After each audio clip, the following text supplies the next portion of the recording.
What's up? It's your boy D Change coming at you with another Daily Dave. It's Sunday night, April 5th, 2020. Looking scruffy as ever. So, one thing I've been thinking about is like the relationship of morality and boycotting consumer habits. To give you some context, this is something I guess. I guess it's been several years in the making, or yeah, I don't know where the origin is. I'd have to do some reflection on that.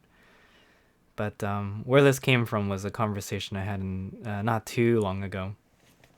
But here's the thing: there is this hotel chain in Japan that is very popular, and yeah, it's very popular. It's an economical option.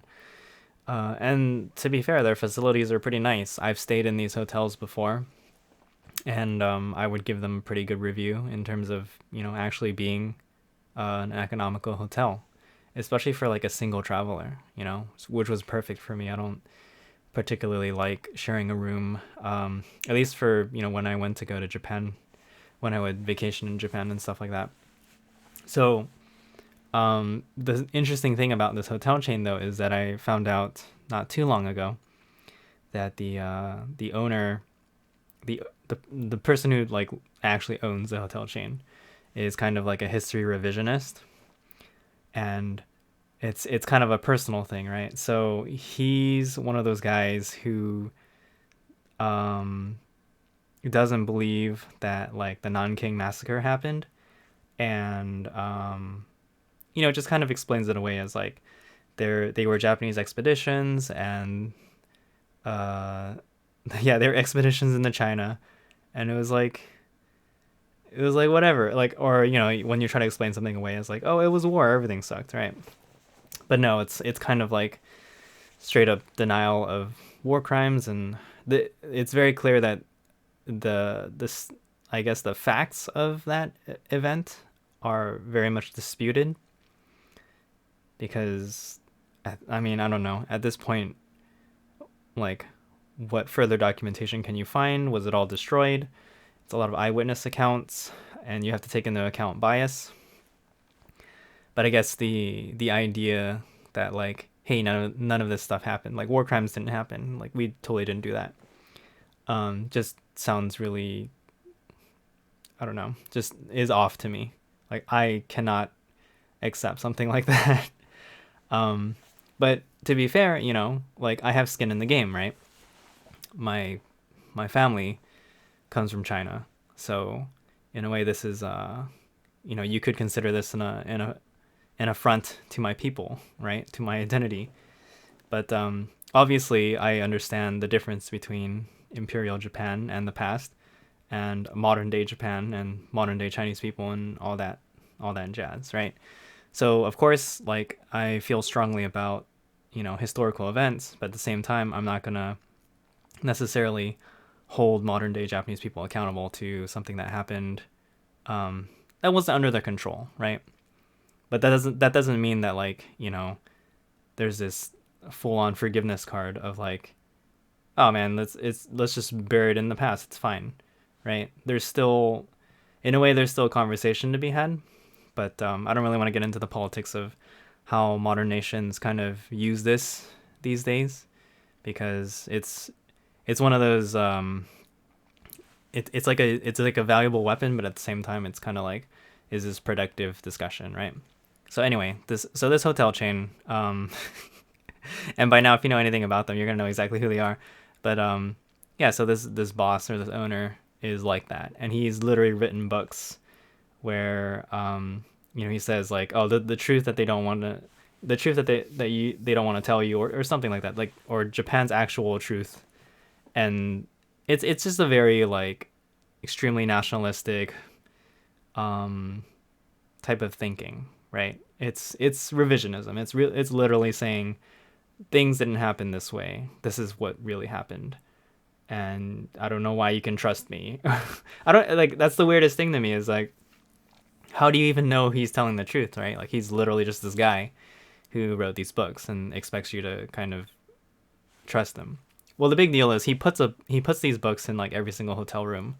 And I didn't know this because generally, I'm using a hotel room just to stay there. But in a lot of them, apparently, yeah, like I guess there's an area where they keep kind of like magazines or whatever. You can see like copies of the book or like brief pamphlets of it or something like that there. So it's interesting because it's similar to how like hotels here in the States will have like a copy of the Bible in a drawer. Whereas at this particular chain, you will find this, a book written by the CEO, and it's about Japan being the victim in the Pacific War, or in World War II, and how they didn't do any war crimes and stuff like that. So I'm like, okay, that's to me that's just it's not particularly cool, right? And so I wanted to make a personal choice, and I wanted to boycott this hotel. And again, I've used this hotel before, and I know that it's a good one, and I know that it's an inconvenience and it's a difficult choice to make, I guess, but it's something that I feel like I should do because it's the right thing to do, right? So I've explained this to a few people in the past, and some of them will say like, oh, I don't really care, right? And others have told me like, oh, like, this is something that I never thought about in the past, but because you're a close friend of mine, and you have skin in the game, like that actually makes me want to reevaluate that choice, right? And it's also related because I feel like the more you and your family and your friends have been affected by something like this, the more likely you are to reconsider your decisions, right? So I mean, I was pretty happy to hear that some of my friends were actually willing to like be like, hey, you know what? That's kind of messed up, and I can see why you did that. They're not necessarily going to be like, oh, I'm going to boycott it with you too, but at least it's a consideration, right? At least it's progress, in my opinion. You got to take your small victories, right? But what was interesting about this was that I was trying to kind of have a discussion slash we were trying to record a podcast regarding this topic specifically, and what does kind of I guess get difficult is I'm willing to see things this way for this topic, but then for another issue or situation, things are not as like black and white, right? Now, to give you an example, Chick-fil-A is one of them, right? So Chick-fil-A has been under fire for donating to specific charity organizations who are predominantly Christian-based or Christian-owned or something like that. And as an effect of that, some of these specific groups believe strongly against, say, like, I guess, abortion or activities related to LGBTQ activism, right? I forgot what the exact link was, but there is like nuance to this, right? Like, I think what's very difficult to kind of get from all of this is I guess one realization that I actually harken back to that an older friend of mine has told me is that if you try to live your life in completely black and white terms with other people, it's going to be very hard. So for him, he was saying like, if you want to just boycott everything purely because you think it's morally wrong, good luck, because not a lot of people are going to agree with you, and there's not going to be a lot of situations where you can make such a stark black and white line.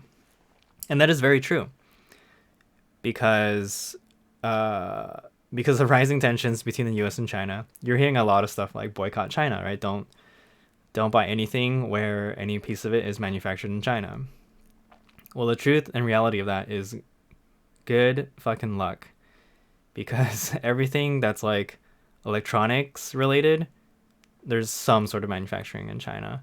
Anything that's like cheap and economical, something related to China. Like China has become like the international manufacturing powerhouse, right? And eventually they're probably going to move that all over to like, say, Africa or Southeast Asia. But in the meantime, like, the reason why we're even having supply chain issues and all this craziness going on these days is because so much of the supply chain comes from China. And then there's, there's very clear like pipe dreams of like, let's bring it all back to the States. And I mean, the sad thing is like, yes, I would want that to happen. Like, I legitimately buy stuff because it's made in the States. I want to put my money where my mouth is. I do want to support American businesses, and especially small businesses.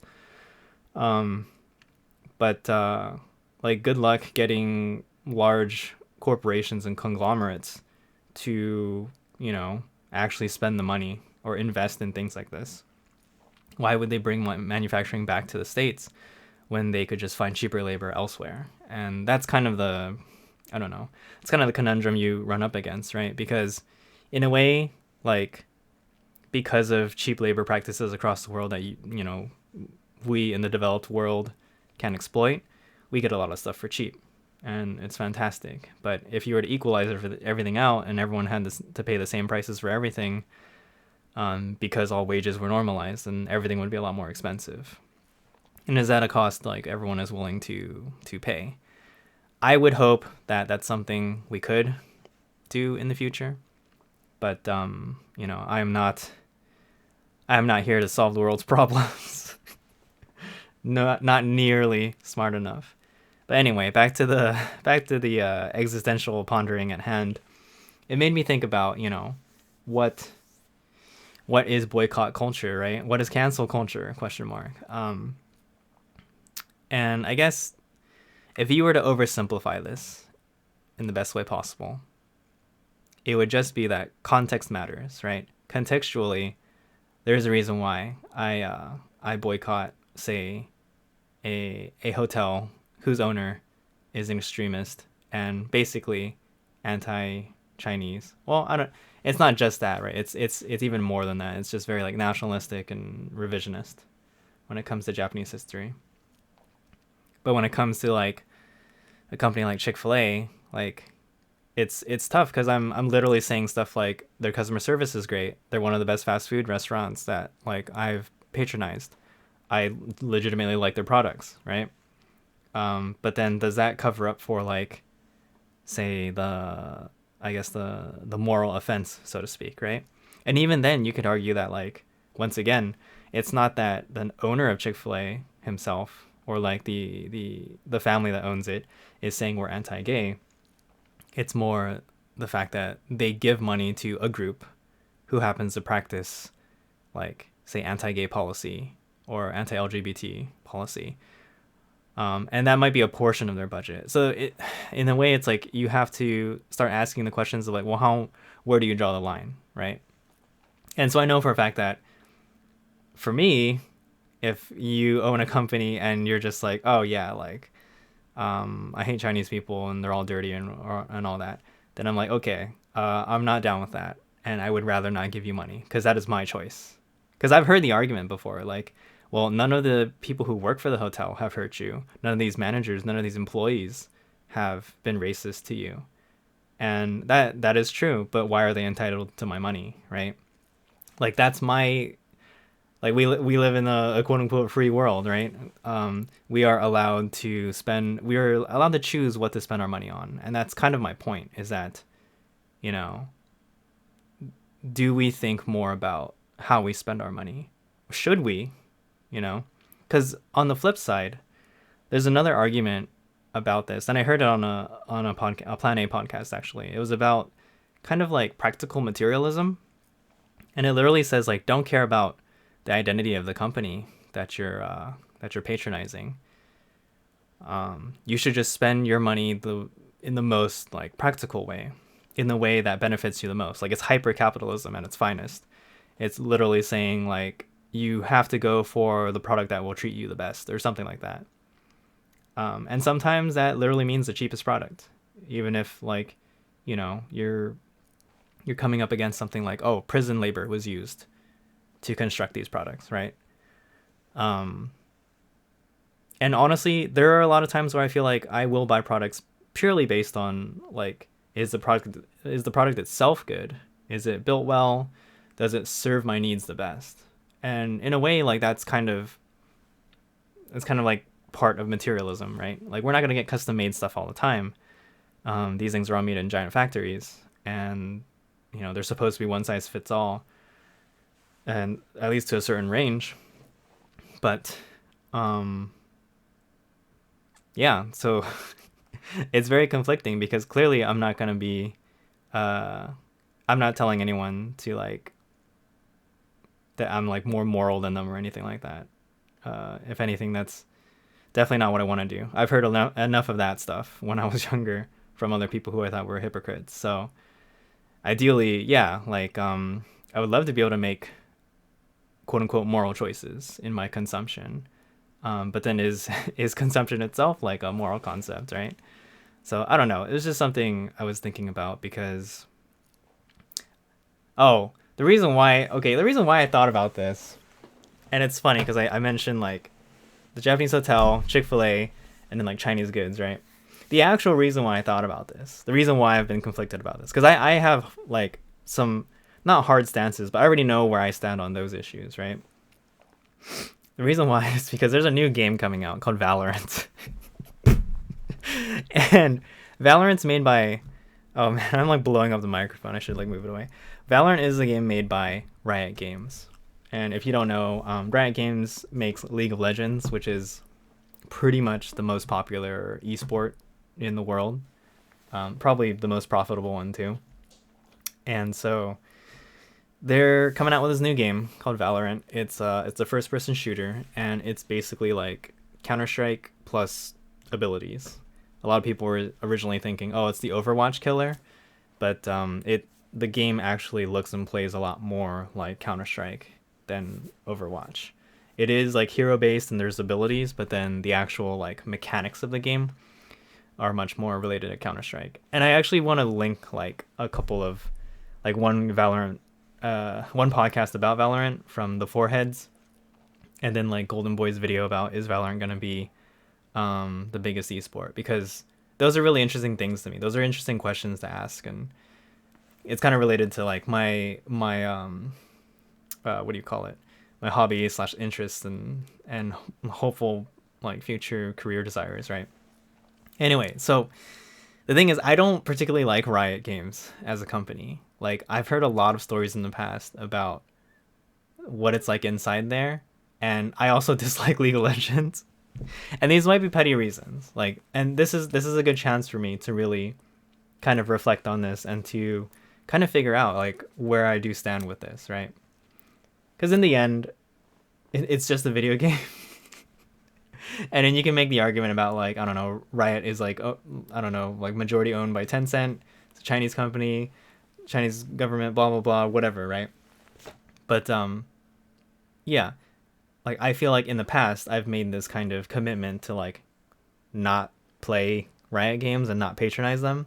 But Valorant honestly looks really good in my opinion. Like I actually really want to try it. And so I am now conflicted. But once again, this goes back to like the flip side I was talking about. If you were to, live your life in this completely black and white manner, it's going to be very difficult. Like, what if everyone boycotted Blizzard Activision during the whole Hong Kong riots thing, right? Because everyone was going like, oh man, Blizzard Activision is like kowtowing to the Chinese government. It's a terrible organization. Stop playing it. Yeah, I mean, technically you would like take them out of business, right? But like that totally didn't happen. If anything, Blizzard learned from its mistakes, and well, they kind of did. I don't know. They've still been messing up with like Warcraft and stuff like that. But it's very clear they realize the problems that they're running into, and they're trying to fix them. So that's also the other part of it, right?